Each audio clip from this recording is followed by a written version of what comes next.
Welcome back to Brazen Brits. My name is Lawrence. And I'm Natalie. And we are back with an extra special collaboration. We've had 2 months off, can you believe? I know, it's crazy. But if you are watching our typical videos in order, we are taking a quick break from me and my dad's trip on the West Coast. And then we'll be back there on Sunday. So don't forget to follow that. So as you know, as it is a collaboration, please go and check out all the channels that were listed below. We'll mention them again at the end. Yeah, after you've watched our video. Oh, yeah, of course. And then we also have an extra special guest this month, Lawrence. We do. Joel and Tanya from This Is Our Adventure. So go and give them some love too. Yes, we've actually hung out with them a couple of times. We did our meet up with them at the Tampa show, and we've met up with a couple of times because they've been in Florida this winter. So fantastic people. So welcome. What are we talking about this month though? So, it's been a while since we've been out in the rig. As you know, we have a home base in Florida, so we are starting to prepare the rig for this season of 2024. Woo! Now, normally we do this the weekend before we leave, but we have grown up, we've learnt a few things, and we're doing stuff weeks in advance so that we can... Basically what we're going to do, we're going to inspect everything now to find out if anything is broken. We're going to show you what we're checking for, and then that gives us like a few weeks to actually fix it rather than like 24 hours like normally happens. That's a really snappy intro, honey. It really makes me wonder.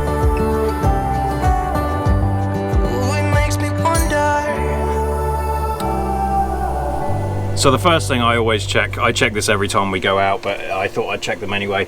The tyres, you want to check for wear is the most obvious one. Look for even wear. Sometimes they can wear differently from the inside to the outside, so just be careful of that. If that is, you may have a suspension problem, or there's too much weight, so it's causing the tyres to kind of bow like this and wear on the insides. We have a little bit of that, it's not too bad though.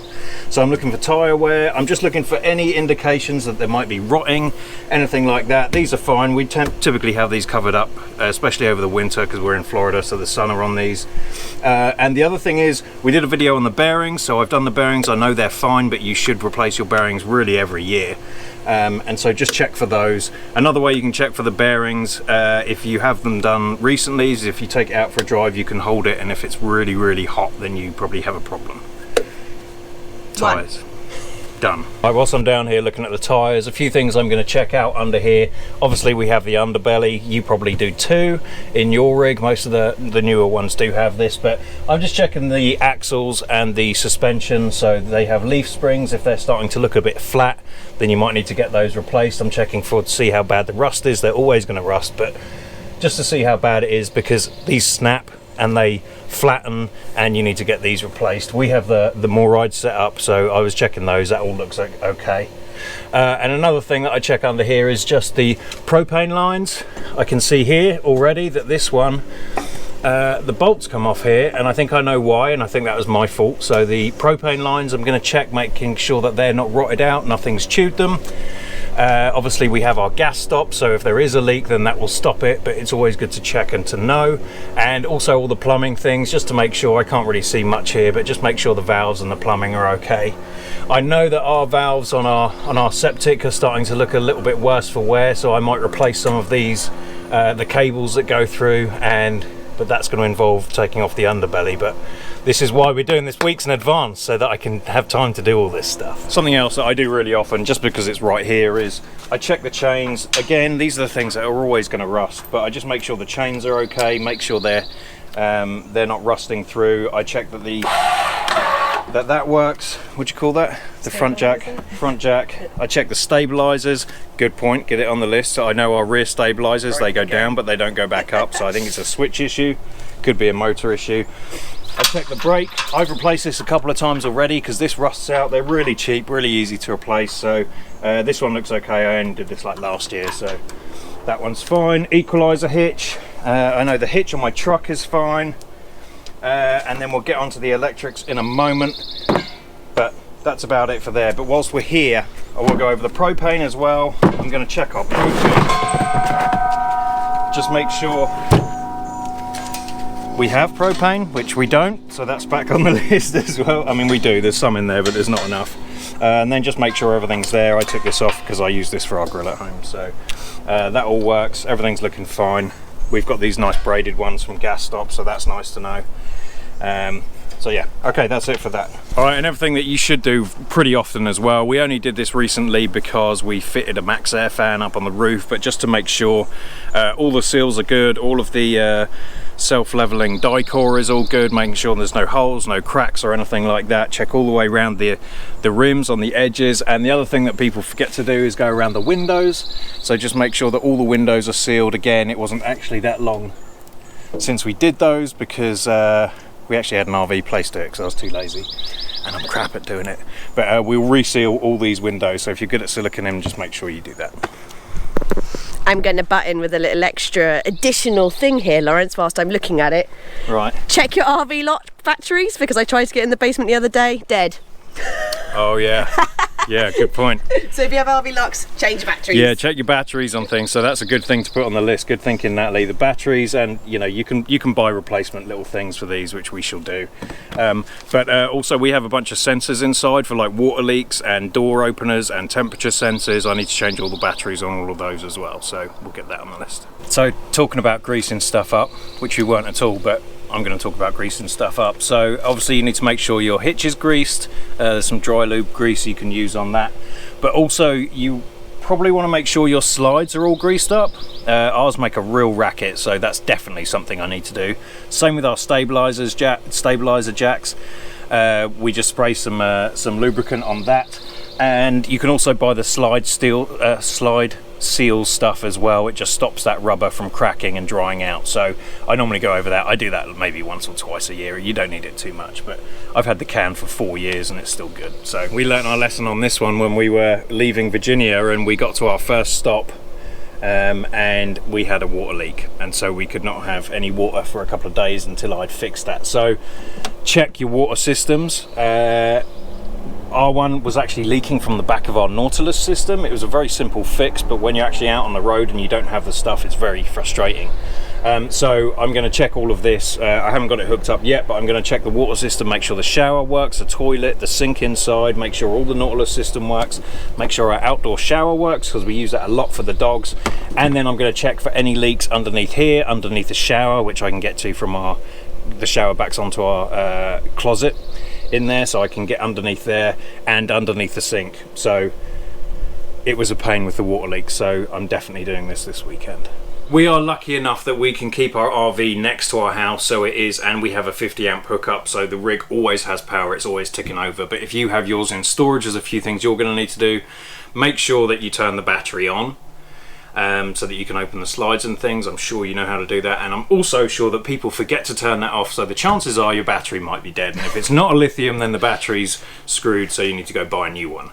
But basically I'm just checking here to make sure that all the power system works. Last year we installed some Victron kit underneath our bed, so I would go in there obviously before disconnecting all the power and just making sure all the connections are tight and strong, because a lot of electrical fires can start from just connections not being tight, especially where this is going down the road bumping around. So check those connections. I'm checking our Victron kit here just to make sure everything looks okay. It's fine, it's pulling like 126 watts, which is pretty much just the lights and trickle charging the batteries. So I'm pretty happy with that. And finally, for the man part, I know that sounds very sexist, but it's just It does. It always seems to be the way. I'm not a sexist person, but the men seem to do all the outside stuff, the women do the inside stuff, except for Dustin and Leslie, because I'm not saying it. Okay, I'll be nice.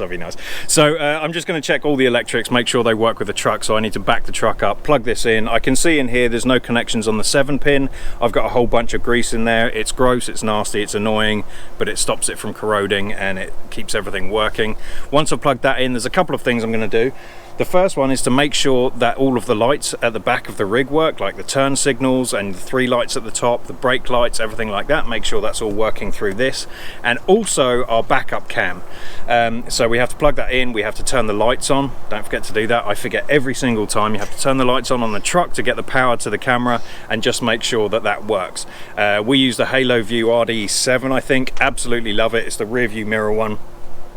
Never had a problem with it, so I'm just going to check that that works, because sometimes there's a couple of things that can go wrong there. One is the extra antenna to send the signal from here we had to run a big cable over. I'll overlay an image if I can find it. So that went wrong one time, but we had a spare anyway. And then sometimes the actual camera can go wrong, but it's only a couple of years old, so it should be fine. In the interest of not being sexist, I'm going to make Lawrence do the inside at this rate. He knows more about it than I do. I can do it. This is all stuff that you complain at me about, though. So true.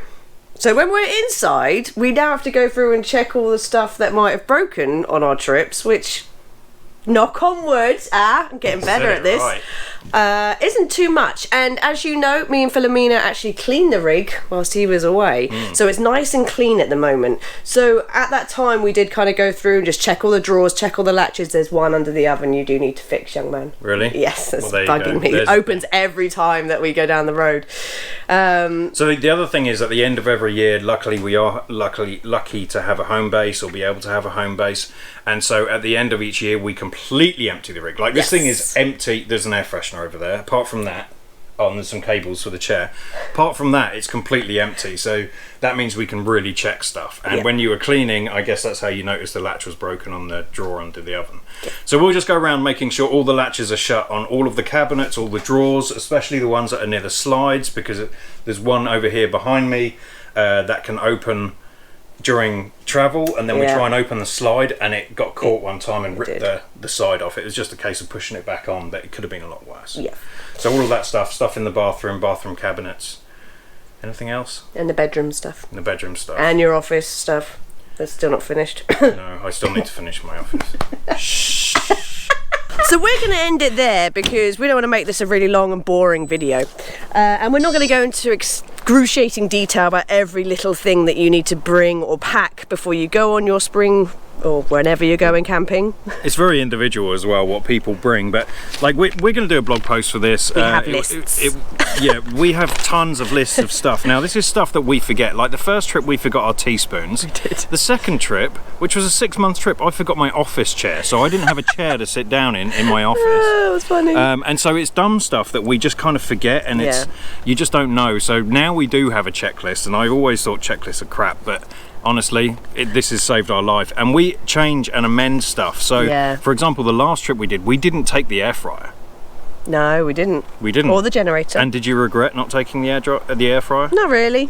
No, because we grilled out a lot, so yeah. We did grill out. Yeah. But so it's things like that. Do we, make decisions on whether to take the air fryer or not? And like you said, we didn't take the generator. Don't regret that at all. Saved a whole bunch of weight and effort and having to start it up and everything. So anyway, we're going to put all these lists on our blog post. Feel free to add to them anything we might have forgotten. But this is, down to things like toothbrushes and stuff like that. So hopefully this will be helpful for you. And we'd also if you leave a comment if you forgot something really obvious. Yes, I'm sure we're not the only people I imagine people forget things like toilet paper and towels and things like that. Well, at least things like that, though, at least you can just nip to the shop and go and buy them. When you leave an office chair behind, it's a little bit like, oh, do we buy a new one or do we make one out of a box? It was a fine box. It worked perfectly. Anyway, okay, so don't forget, this is part of a collaboration. I'm very interested in everyone else. So we also have Chris and Katrina now, who have a Class C and a Class A. Yep. Which we haven't had before, so I'm going to be really interested in what they do to prepare for this. Absolutely. And then everyone else, we all have different rigs, a bunch of fifth wheels, travel trailers and things going on there. So anyway, thank you for watching. Don't forget to go check out their channels. Don't forget to hit like and subscribe. Hit the thanks button, because Natalie loves it when you do that. And don't forget to hit the join button and become a member, a channel member, for exclusive content. Yes, exclusive. And thank you to everyone below who is already doing that. We love chatting to you on the community page. Anything else? No, I'm excited to see what next month's collaboration is. I am too. And don't forget, go see our normal video out on Sunday. It's me and my dad touring the west coast of the USA.